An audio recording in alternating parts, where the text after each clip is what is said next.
الأنبياء والمرسلين أما بعد فأعوذ بالله من الشيطان الرجيم بسم الله الرحمن الرحيم وبالوالدین احسانا صدق اللہ مولانا العظیم۔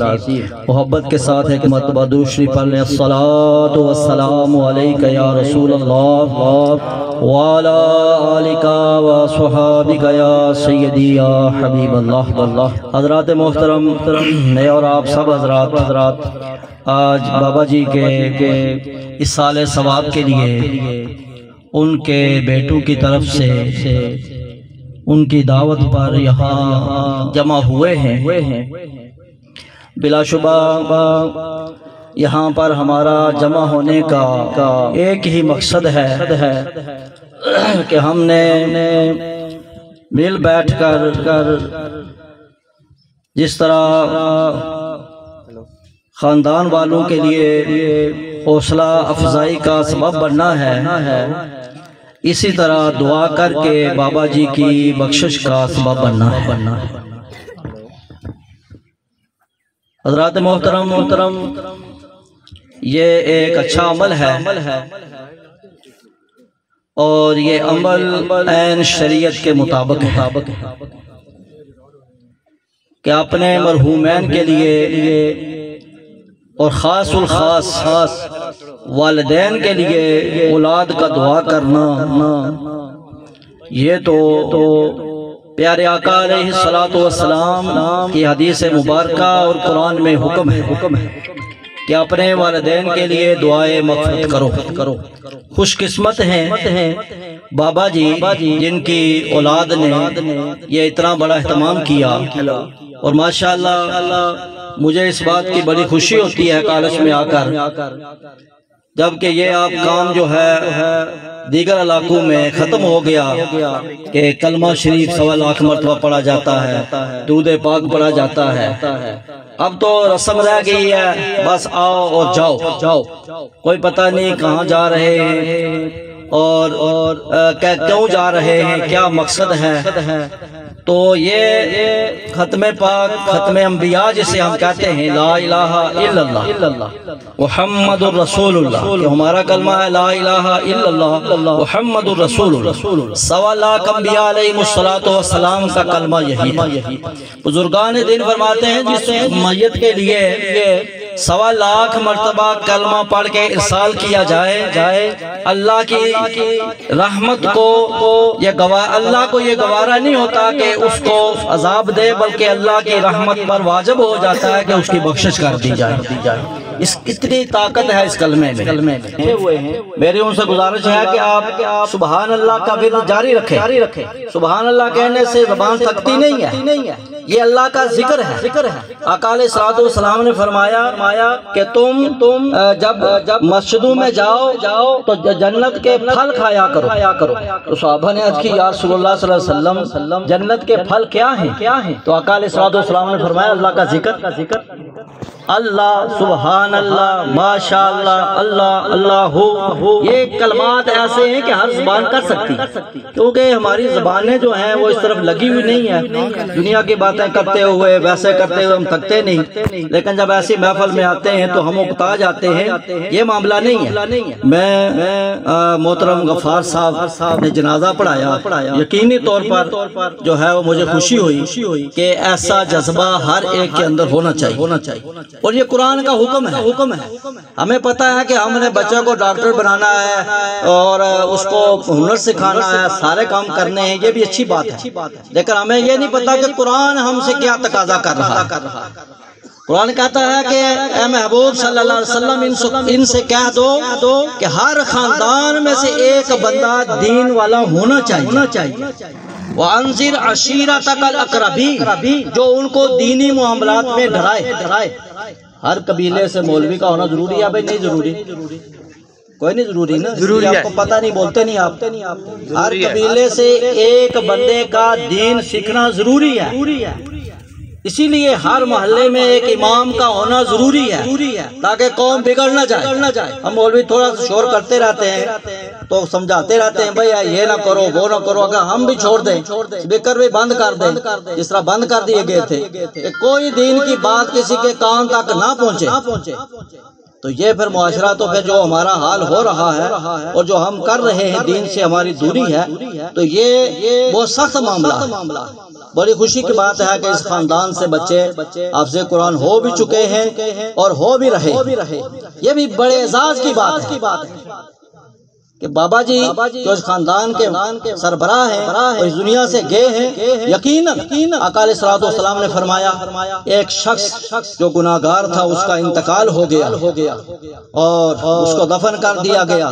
جب وہ فوت ہوا تو اس کی بیوی حاملہ تھی، بیوی کے پیٹ میں بچہ تھا، وہ بندہ جو ہے وہ فوت ہوا گناہگار تھا، اس کو قبر کا عذاب ہونا شروع ہو گیا، گناہگار تھا، ظاہر ہے قبر جو ہے یہ پہلی منزل ہے ہماری، جب ہم نے اس دنیا کو چھوڑنا ہے تو قبر میں جانا۔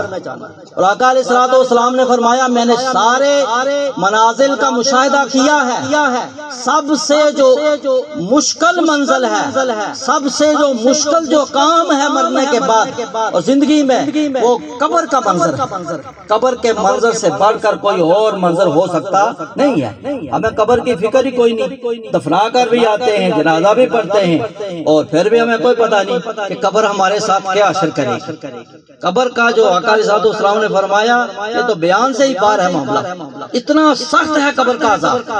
تو آقا علیہ السلام نے فرمایا کہ جب وہ بچہ پیدا ہوا، تھوڑا سا 3-4 سال کا ہوا، تو ماں نے سمجھا یتیم ہے، میں کہاں اس کو سکول پڑھا سکتی ہوں، جا کر مولوی صاحب کے پاس وہ لے گئی اور مولوی صاحب کو کہا کہ یہ بچہ یتیم ہے، والد اس کا فوت ہو گیا ہے، آپ اسے دین سکھائیں۔ تو مولوی صاحب نے اپنے پاس بٹھایا اور کہا پڑھ بسم اللہ الرحمن الرحیم۔ سرکار فرماتے ہیں جو ہی بچے کی زبان سے بسم اللہ الرحمن الرحیم نکلا، اللہ نے فرمایا فرشتوں اس کا عذاب ختم کر دو، اس کا معصوم بچہ مجھے رحمان اور رحیم کہہ رہا ہے اور میں سے عذاب دوں میری غیرت گوارا نہیں کرتی۔ یہ فائدے ہیں مدرسوں میں پڑھنے۔ ایک بچہ ہر ایک گھر سے جو ہے وہ اس جو سائڈ پر آنا چاہیے۔ غفار صاحب نے جنازہ پڑھایا ماشاءاللہ، یہ اور جو بھی بندہ ایک خاندان سے منتخب ہوتا ہے اس کو شریعت پر عبور حاصل ہونا چاہیے، امامت پر عبور حاصل ہو، شریعت کے مسائل پر یہ سیکھنے چاہیے ہمیں۔ یہ آج کی یہ محفل جو ہے یہ ان کے والدین کے لیے ہے، اور اللہ پاک نے قرآن پاک میں فرمایا وَبِالْوَالِدَيْنِ احسان، اپنے والدین کے ساتھ احسان کرو، جب زندہ ہیں ان کی خدمت کرو، اور خدمت بھی کیسے کرنی ہے کہ جس طرح اللہ فرماتا ہے جس طرح وہ بچپن میں تم پر رحم کرتے رہے، تمہیں چوریاں کھلاتے رہے، دودھ پلاتے رہے، اس طرح تم نے بڑھاپے میں ان کی خدمت کرنی۔ یعنی سکی روٹی پکائی ہے، اوپر ساگ رکھا تھا، بابے کھا نہیں تو کھا نہیں کھانا، اس طرح وہ بچوں کو پالا انہوں نے نہیں، بڑی مشقت سے پالا۔ آپ نے بھی مشاہدہ کیا ہوگا، ہم نے بھی دیکھا اپنے بڑوں کو، جب مکئی کی روٹی پر مکھن رکھ کر دیا جاتا وہ چوری بناتے اور آواز لگاتے تو آ جا۔ کئی دفعہ والدہ صاحبہ نے کہا کہ آپ روٹی کھائیں، بچوں کو ہم لاتا دیں گے، لیکن والد ہوتا ہے، والد کی محبت، والد کا مقام و مرتبہ اس کو کوئی پہنچ نہیں سکتا ہے۔ ساری زندگی مزدوری کر کے وہ ٹھنڈا ہو جاتا ہے، جب اس کا آخری وقت آتا ہے تو پھر اس کی بانڈیاں پڑ جاتی، ایک کہتا تو لے جا۔ لاکھ لعنت ہوتی ہے اس اولاد پر اللہ کی جو اپنے والدین کو دھکے دے اور گھر میں رہنے کی جگہ نہ دے۔ ایسے بہت سارے واقعات ہیں، والدین رولتے رہتے۔ اللہ پاک نے فرمایا پیارے کلیم تیرے ساتھ تیری امت میں ایک خوش نصیب وہ بندہ ہے جس نے تیرے ہاتھ میں ہاتھ ڈال کے جنت میں جانا ہے۔ کیا یار مقام ہے کہ نبی وہ بھی موسیٰ کلیم اللہ سے باتیں کرنے والے، اور ان کی امت میں ایسا شخص جس نے ہاتھ میں ہاتھ ڈال کر موسیٰ علیہ السلام کے ساتھ جنت میں جانا ہے۔ لاڈلے پیغمبر تھے، باتیں کرتے تھے، بے تکلف تھے۔ عرض کی مولا وہ بندہ دیکھنا چاہتا کہ وہ خوش نصیب بندہ کون سا ہے جس نے میرے ہاتھ میں ہاتھ ڈال کر جنت میں جانا ہے۔ اللہ پاک نے ارشاد فرمایا پیارے کلیم تیری امت میں وہ شخص بخارا شہر میں کسائی کا کام کرتا ہے، مولوی نہیں ہے، مفتی نہیں ہے، قاضی نہیں ہے، پروفیسر نہیں ہے، ڈاکٹر نہیں ہے، بات سننے کی سنیں، کسائی کا کام کرتا ہے۔ اور ہی تعجب ہوا تو نیک متقین لوگوں کا تو بڑا مقام ہے۔ موسیٰ علیہ السلام سمجھے شاید تو ولی ہوگا، صالح میں صالحین میں سے ہوگا، پھر اللہ نے فرمایا جاؤ اس کی زیارت کرو، دیکھو۔ چلے گئے موسیٰ علیہ السلام، وہ قصاب کا کام کر رہا تھا، بکرا اس نے ذبح کیا ہوا ہے، لوگ آ رہے ہیں بکرے کا گوشت کر کے دے رہا ہے۔ موسیٰ علیہ السلام کو جانتا نہیں تھا، پہچانتا نہیں تھا۔ اس نے کہا بھائی بیٹھیں آپ، میں ذرا گوشت بیچ لوں پھر آپ سے بات کروں۔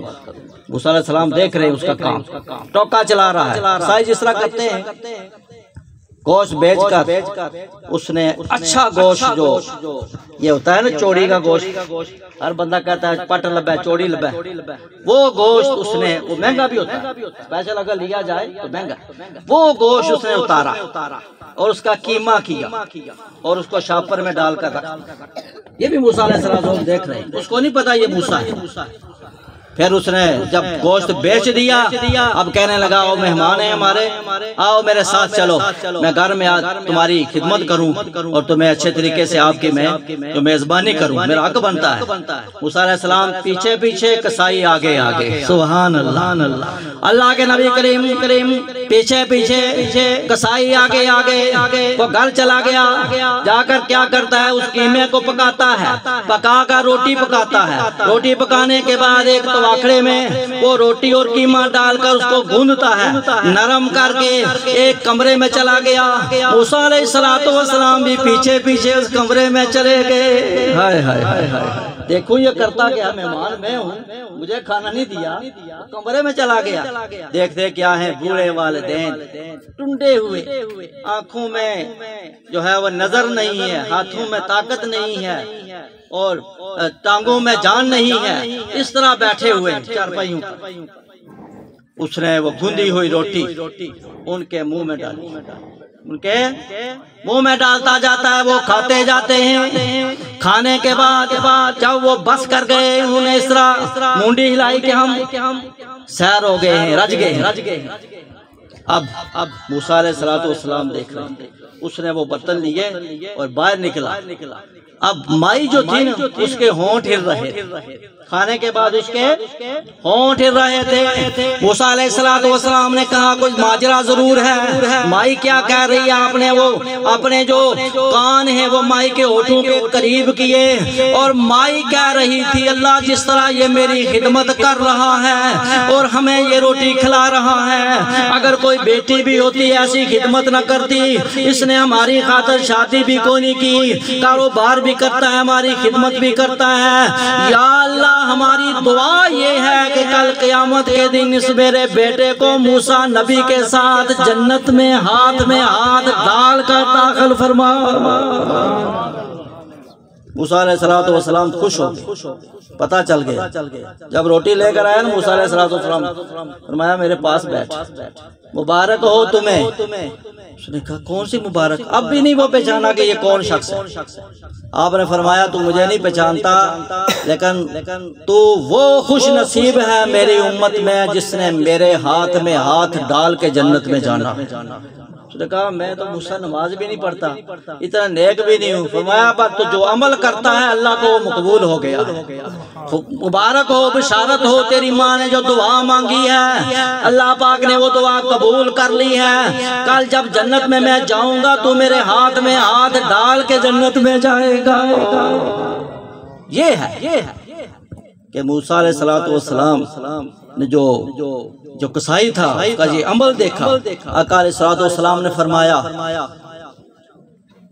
کہ الجنت تحت اقدام الامہات، جنت تمہاری ماؤں کے قدموں کے نیچے ہے۔ فاضلہ ہو نہیں، ماں گناہگار بھی ہو، کلمہ پڑھنے والی ہو، اس طرح کی بھی ہو، ہمارے لیے وہ واجب التعظیم ہے۔ یہ نا آپ کہیں گے ہماری ماں تو نماز پڑھتی نہیں ہے، اس کے نیچے جنت کیسے ہوگی؟ وہ الگ معاملہ ہے اللہ کا۔ تو فرمایا جنت کا دروازہ تمہارا باپ ہے۔ جنت کا دروازہ کون ہے بھائی؟ تمہارا باپ ہے۔ اب پتہ چلا کہ صرف ماں کی خدمت کرنے سے جنت نہیں، باپ کی خدمت کرنے سے بھی جنت ملتی۔ جنت میں آپ چلے گئے، دروازہ بند ہے، اب دروازے داخل کیسے ہوں گے؟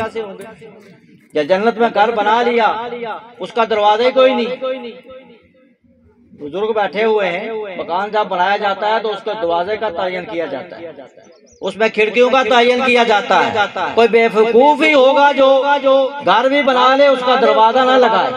تو آقا علیہ الصلوۃ والسلام نے فرمایا جنت تمہاری ماؤں کے قدموں کے نیچے ہے اور جنت کا دروازہ تمہارا باپ ہے۔ جتنی مشقت ماں نے پالتے ہوئے اور پیٹ میں رکھ کر تمہیں کیا، اتنی مشقت باپ نے تمہاری خاطر ساری زندگی کو لگا کر کی۔ تو دونوں کی خدمت کرنا یہ ہمارے لیے ضروری ہے۔